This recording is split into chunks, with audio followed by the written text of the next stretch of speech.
Let's first review last week's market and then talk about the outlook for next week. Last week was from December 15th to December 21st.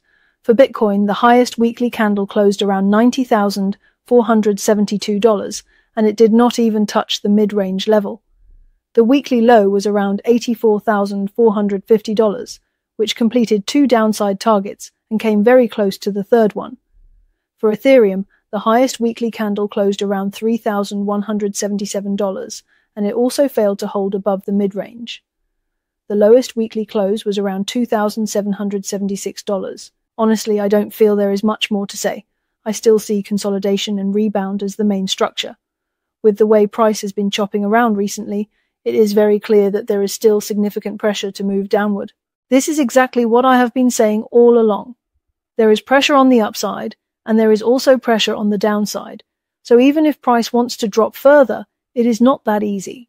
For this month, I personally felt the most dangerous window was from December 16th to December 20th. Now that the market has played out, you can clearly see that if price had not been supported in this way, we would already be looking at levels starting with a 7. Also, I hope everyone does not get happy too early. We are still in a weak structure at the moment. For any rebound, the highest expectation is still the previous resistance area, around $97,000 or $99,000. But this rebound scenario only makes sense if Bitcoin can first firmly hold above $94,000.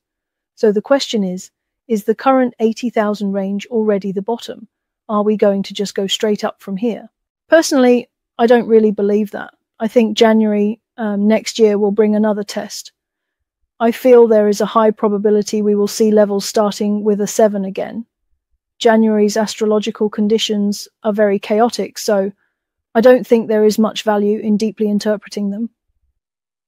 From around January 13th until about February 3rd, I see the market remaining weak or moving sideways.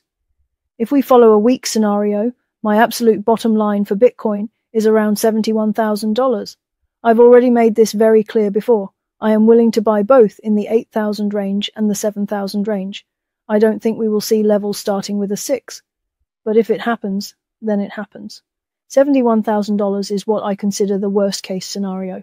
If we do see prices starting with a 7, that is when real panic will likely appear and scare a lot of people out. January itself would still be a consolidation phase in my view, but a weak consolidation, with the risk of a sudden downside spike. Other major altcoins would be similar. If Bitcoin drops into the 7,000 range, altcoins will probably experience one final leg down as well. I personally feel that from February next year, the market should gradually begin to recover.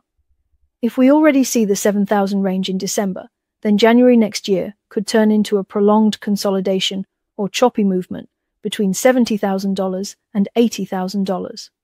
Everything else remains the same. We continue waiting for higher levels in the second quarter next year. I'm looking at May as the month that produces the yearly high.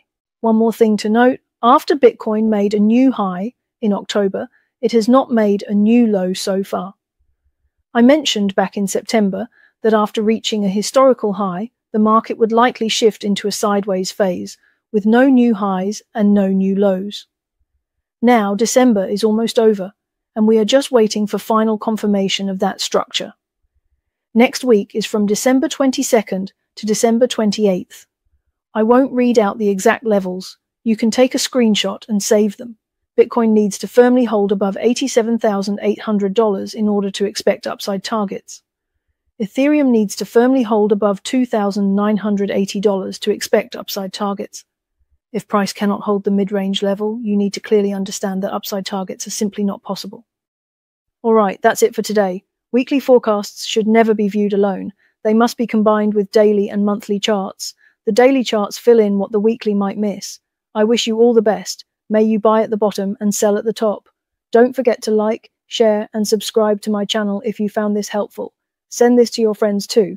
Thanks for watching, and I'll see you in the next one.